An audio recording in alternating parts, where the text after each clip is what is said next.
Assalamualaikum warahmatullahi wabarakatuh. Selamat datang kembali di channel Radio Story.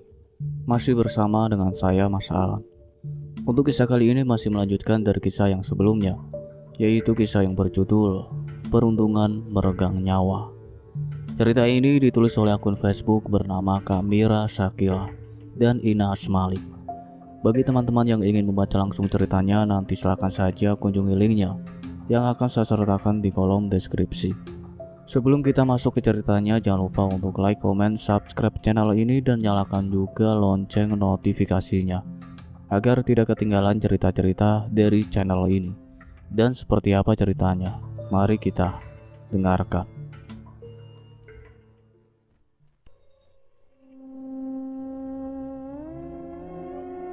Kepala yang pecah tak lagi menunjukkan wajah Harumi. Darah yang keluar sudah mengering dengan tubuh yang membiru dan bau sangat busuk. Aida mencoba mengusap bagian punggung Joko yang sedari tadi menatap tajam mayat putrinya.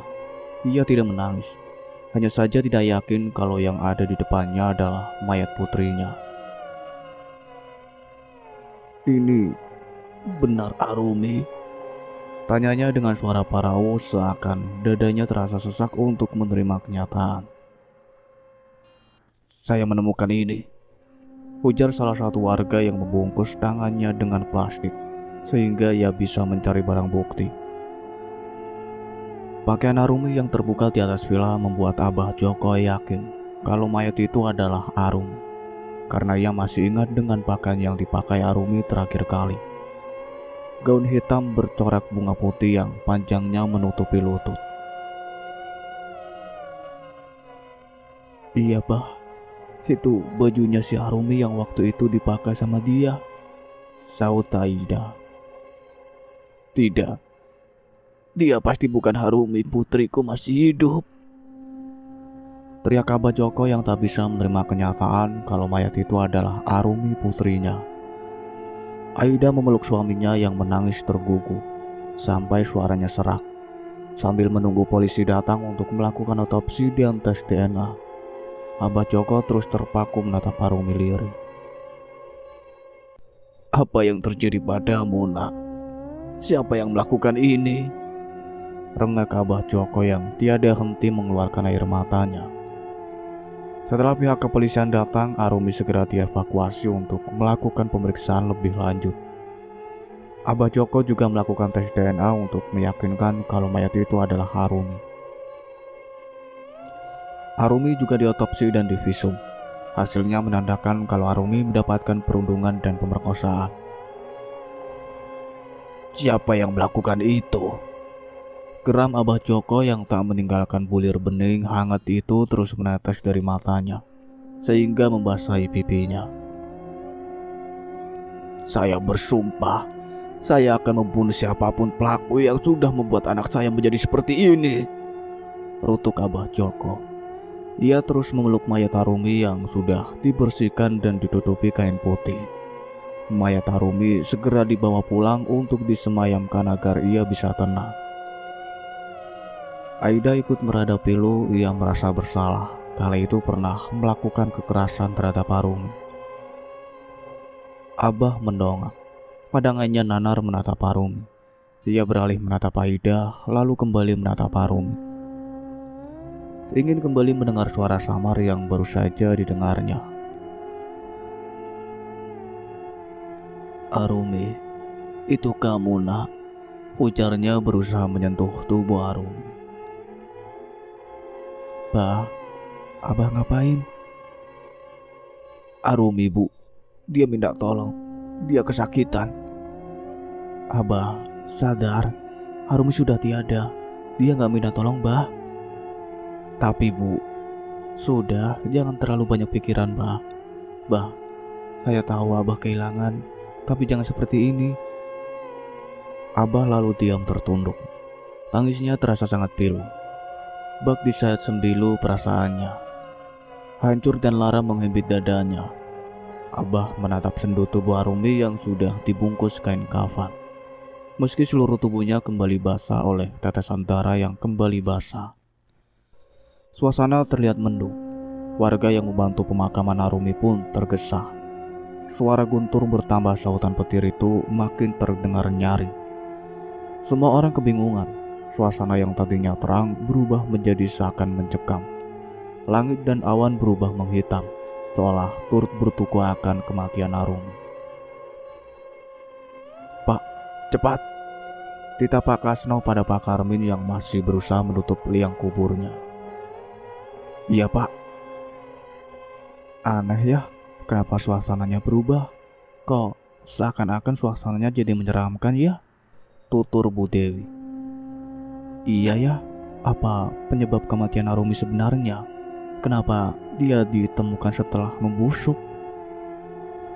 "Saya tidak tahu. Yang pasti 2 atau 3 harian Abah itu nyari-nyari dia, tapi tidak ketemu. Dan pagi tadi dia ditemukan seperti itu." Tiba-tiba angin bertiup kencang. Kedua ibu yang tengah mengobrol itu seketika terkejut. Bahkan Bu Dewi mendengar suara teriakan di telinganya, bersamaan dengan angin yang berhembus. "Ah, sakit. Tolong aku." Lagi-lagi suara teriakan itu terdengar nyaring di telinga Bu Dewi. Ia menoleh ke kiri dan kanan. Bahkan ia menyapu seluruh pemakaman. Namun tidak ada apapun di sana. Hanya rintik hujan yang makin deras. "Ah, tolong. Kenapa kalian jahat?" Bu Dewi memekik. Matanya terbelalak membuat orang-orang menatapnya. "Bu, ada apa?" "Ah, ah, hantu. Ada hantu." "Hantu?" saut Abah, lalu menoleh pada beberapa warga lainnya secara bergantian. Bu Dewi terkejut melihat sosok wanita menyeramkan di depan matanya. Matanya hitam dengan wajahnya yang hancur, membuat dia shock dan ketakutan. Pak Kasno pun mengajak semua orang untuk kembali pulang setelah Pak Karmin mengatakan selesai. Beberapa orang membantu Bu Dewi memapahnya karena ia terlihat shock berat. Abah dan Aida pun ikut beranjak dari atas pusarnya. Air matanya berlinang menatapkan sebuah rasa sakit yang makin mendalam. "Maafkan Abah, nak. Maafkan Abah yang tak bisa menjagamu. Ampuni Abah yang tak bisa membahagiakan kamu. Tapi satu pinta Abah. Pintalah pertanggungjawaban pada siapapun yang sudah membuatmu seperti ini dan meninggalkan Abah dengan cara ini." Lirih Abah yang sebelumnya meninggalkan pusara Arumi. Ia mencoba menguatkan hatinya, mencoba tetap tegar dan percaya jika Tuhan akan mengungkap segalanya. Abah pun melangkahkan kakinya.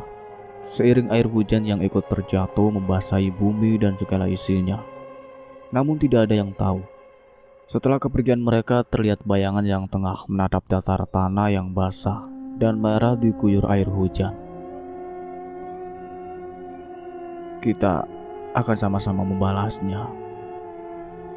Di lain tempat, Ivan dan teman-temannya tengah tertawa terbahak. Tanpa mereka sadari, petaka akan tiba dan akan memadamkan tawa itu. Mata yang merah akibat minuman dan tubuhnya yang limbung dengan suara tawa yang terus memenuhi ruangan kamar Ivan. "Gua gak nyangka Icupu itu akan mati," ujar Jaka. "Iya, padahal kita niatnya bermain-main kan?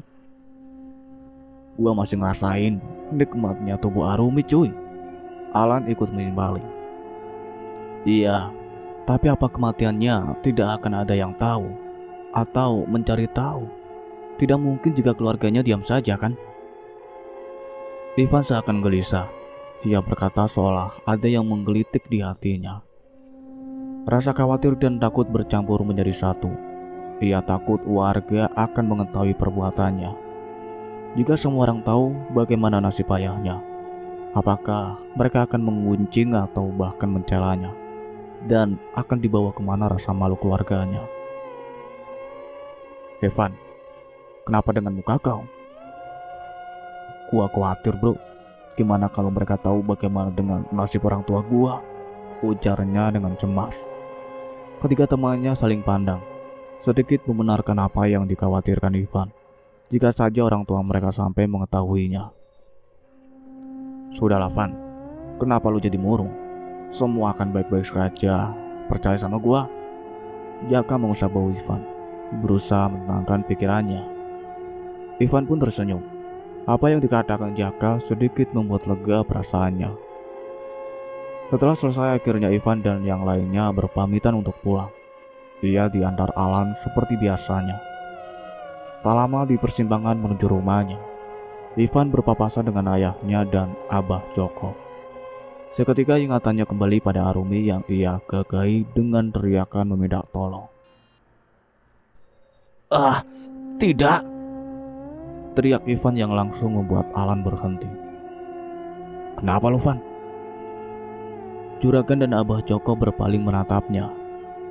Wajah pucat Ivan yang dipenuhi keringat dan pilu sebesar biji jagung membuat Abah mendekatinya. "Aden kenapa?" tanya Abah. Ivan pun menatap Abah, namun "Tidak, jangan ganggu aku, Arumi." Abah tersentak mendengar ucapannya. Ia melihat ke sampingnya, namun tidak ada siapapun. Hanya juragannya yang berdiri dengan wajah keheranan menatap sang putra yang histeris. "Van, Ivan, kamu kenapa?" tanya juragan. "Van, lu kenapa?" Jaka ikut menimpali. Ivan terus menutup wajahnya, tak hirau akan pertanyaan-pertanyaan Abah dan ayahnya. Ia terlihat memucat seakan tengah melihat sesuatu. "Van, tidak, aku tidak bersalah. Jangan ganggu aku, Arumi. Aku tidak bersalah." Dek. Abah kembali mematung mendengar kata-kata Ivan. Ia ingin meraih Ivan, tapi Ivan langsung lari tanpa menoleh. Ia benar-benar ketakutan setengah mati. Namun juragan dan Abah sama sekali tak mengerti dengan apa yang dikatakannya dan apa yang membuat Ivan histeris, sehingga membuat sebuah pertanyaan di benak Abah dan ayahnya. Ivan terus berlari meninggalkan juragan dan Abah Joko. Setelah ia berhasil menghindari teror Arumi yang mengganggunya, ia pun terhenti dan bernafas lega meskipun dadanya tersengat. Ia menyandarkan sebelah bahunya pada pohon rindang untuk mengatur nafasnya.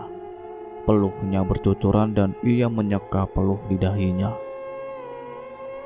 "Van!" teriak Jaka yang ikut berlari mengejarnya. Ivan hanya menoleh dengan nafas yang masih terengah. "Lu kenapa lari sih? Pakai nyebut-nyebut Arumi lagi. Lu mau bikin abahnya sama bapak lu curiga apa?" Pekik Jaka. Blah.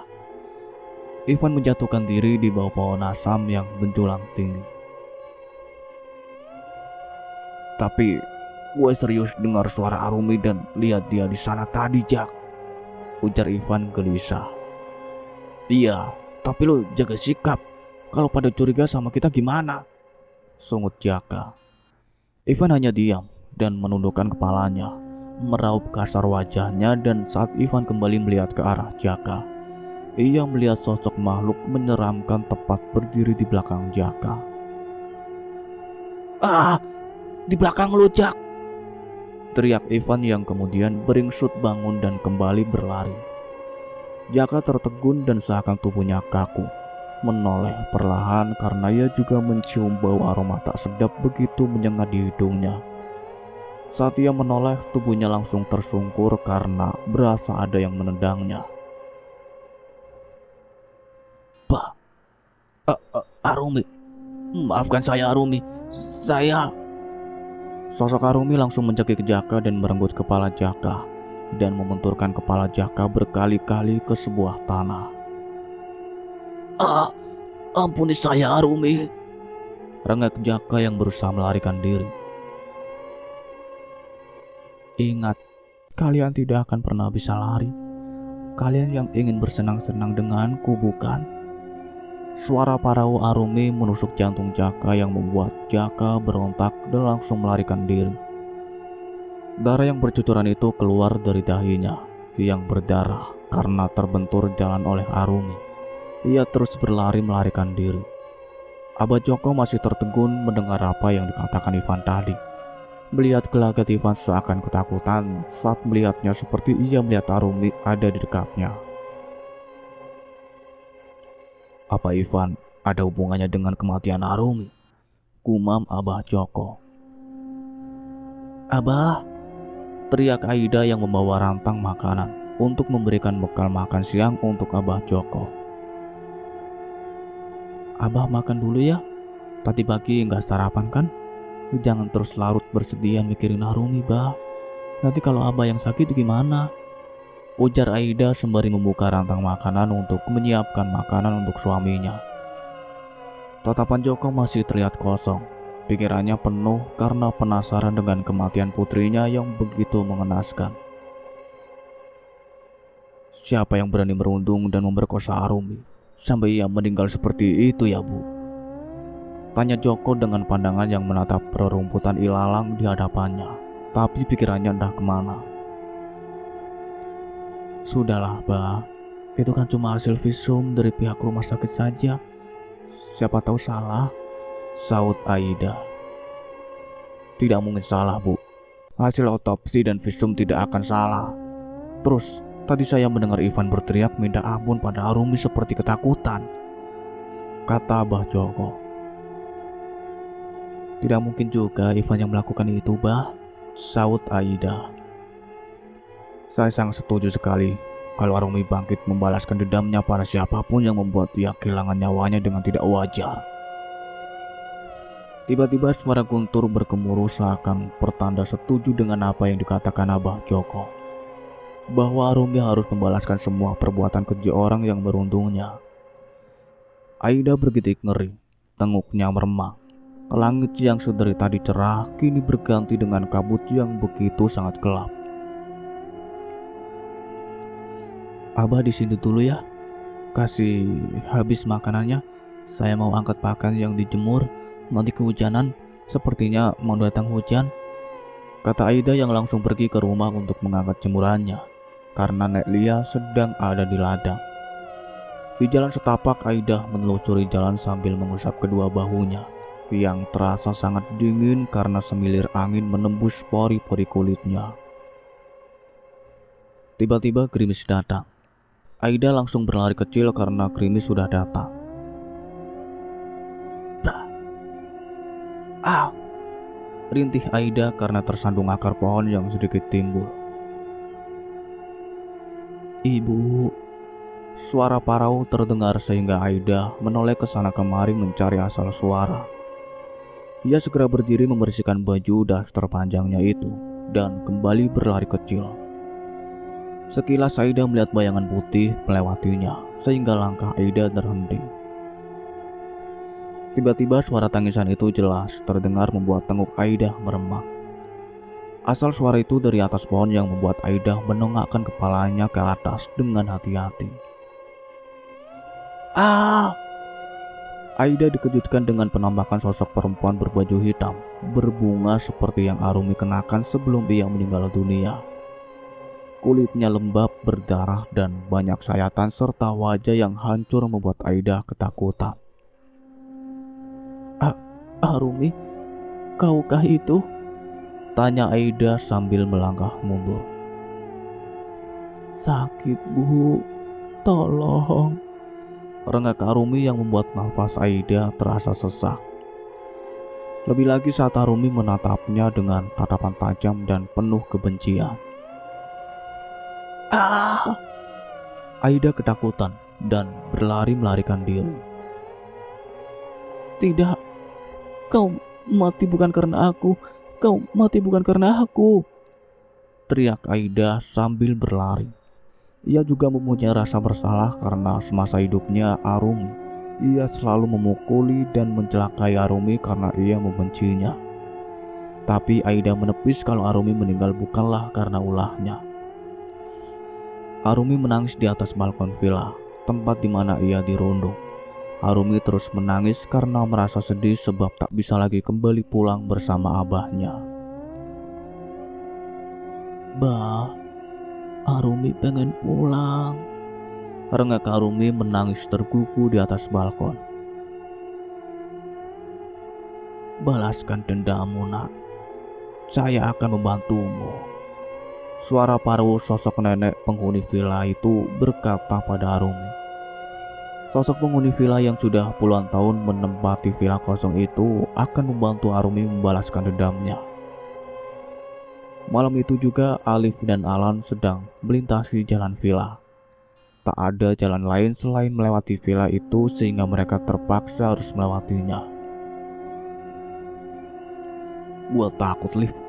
Gua selalu ingat kejadian si Arumi jatuh, bisik Alan pada Alif sambil memegangi senter karena tak ada lampu penerangan jalan di pekarangan villa itu. Sama, gue juga takut. Mau gimana lagi? Saut Alan. Saat mereka berjalan, mereka bertemu dengan sosok nenek bungkuk sedang berjalan menggunakan tongkat melawan arah mereka. Siapa nenek itu? Gue gak pernah lihat, bisik Alan pada Alif. Gak tahu. Alan dan Alif terus berjalan sampai ia mendekati nenek tua itu, yang kemudian menghadang jalan mereka sehingga mereka berhenti. Alan dan Alif dikejutkan saat nenek tua itu berbalik badan ke belakang, menekuk tubuhnya sehingga kepalanya menempel ke tanah. Ah! Alan terjatuh sehingga Alif membantunya berdiri untuk melarikan diri. Tapi mereka dihadang dengan sosok Arumi di belakang mereka, sehingga mereka diapi dua hantu yang membuat mereka terduduk saling berpelukan sambil menangis. Tolong, maafkan kami Arumi. Jangan sakiti kami, karena ini semua akal dari Ivan Arumi, rengak Alan. Alan dan Alif dipukul menggunakan tongkat nenek tua itu, sehingga mereka merintih kesakitan.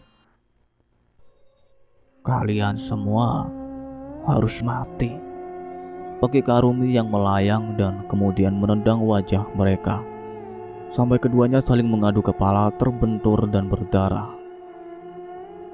Ampun Arumi, saya mohon jangan bunuh saya, rengak Alif memohon.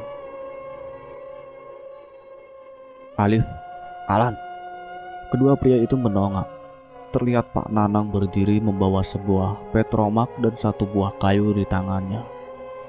Mereka memutarkan kepala, melihat sekitar yang gelap dan mencari sosok yang ia lihat sebelumnya. Kalian ngapain? Kenapa duduk di sana? Tanya Pak Nana. Tadi ada setan, Pak. Iya, Arumi jadi setan. Kalian ini ada-ada saja. Mana ada Arumi jadi setan? Lihat ini, Pak. Kepala kami berdarah karena dia. Darah? Darah apa? Alan dan Alif saling pandang. Alif pun heran karena darah yang tadi di kepala Alan sudah tidak ada. Bahkan rasa sakit di kepalanya pun ikut menghilang. Tapi tadi kalian ngelintur apa kalian sedang mabuk, ha? Keduanya bingung. Rasa sakit dan darah yang berasal dari kepalanya yang terluka juga menghilang. Sekilas mereka berpikir jika tengah berkhayal, tapi tidak memungkinkan karena rasa sakit itu sangat nyata. Sudah sana pulang, ini sudah malam. Alan dan Alif mengangguk. Tak menunggu lama keduanya tergesa meninggalkan kegelapan jalan setapak, diikuti Pak Nanang yang hendak pulang. Jalanan sepi dan gelap semakin menambah kesan mencekam. Langit pun kelam tanpa adanya sinar rembulan dan bintang. Angin berembus menembus kulit sambil ke tulang. Namun mereka tetap berjalan tanpa mau menengok ke belakang. Tiba-tiba samar-samar Alan mendengar suara senandung tembang Jawa. Tenguknya semakin meremang. Tembang itu setahu Alan adalah tembang pemanggil setan. Pikiran ia berkelana siapa yang bersenandung di tengah hutan dan kebun di tengah malam gulita. Pak, Liv, kalian dengar nggak? Lirih Alan. Dengar apa, Tolan? Cepatlah, itu rumah warga sudah terlihat. Istri saya pasti sudah menunggu. Itu loh Pak. Ada orang bersenandung tembang Jawa pemanggil setan, ujar Alan. Alan, kau ini sudah gila.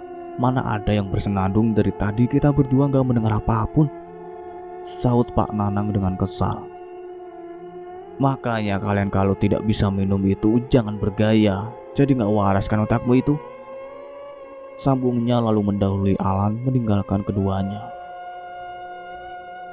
Lu denger apaan sih, Lap? Tanya Alif yang menarik tangan Alan agar segera melanjutkan jalannya.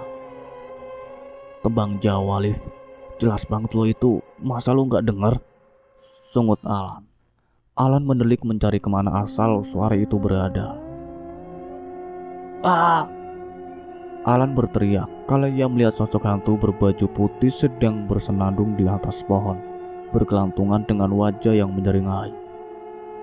Setan!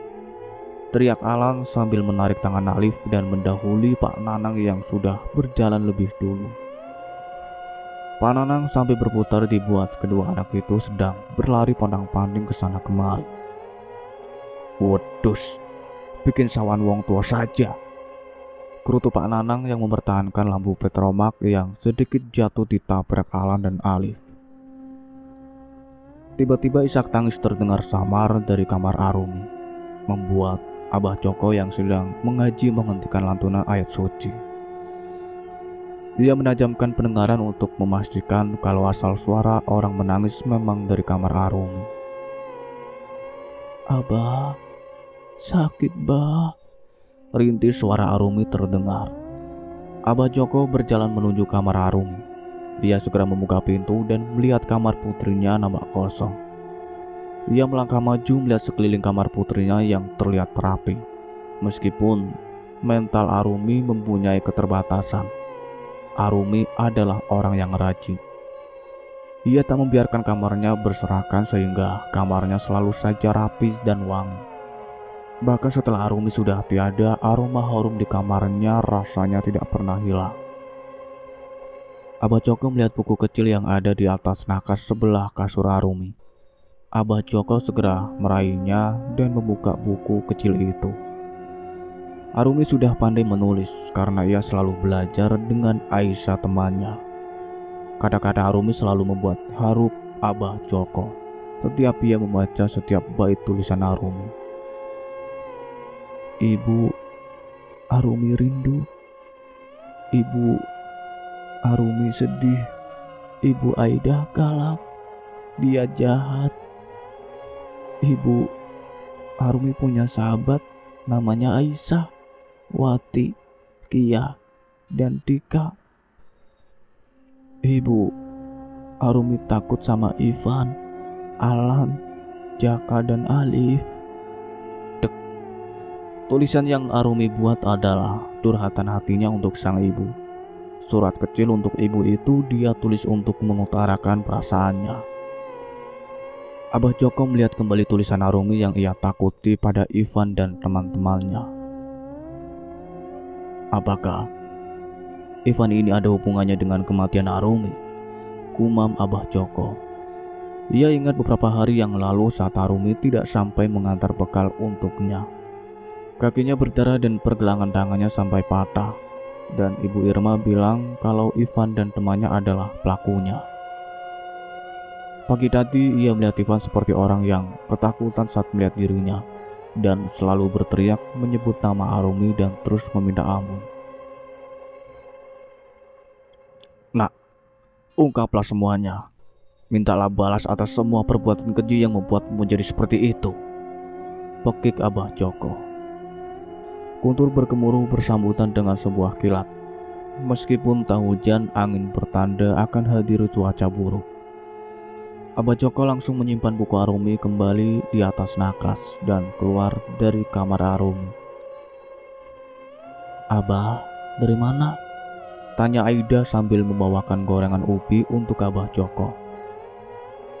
Dari kamar Arumi dah.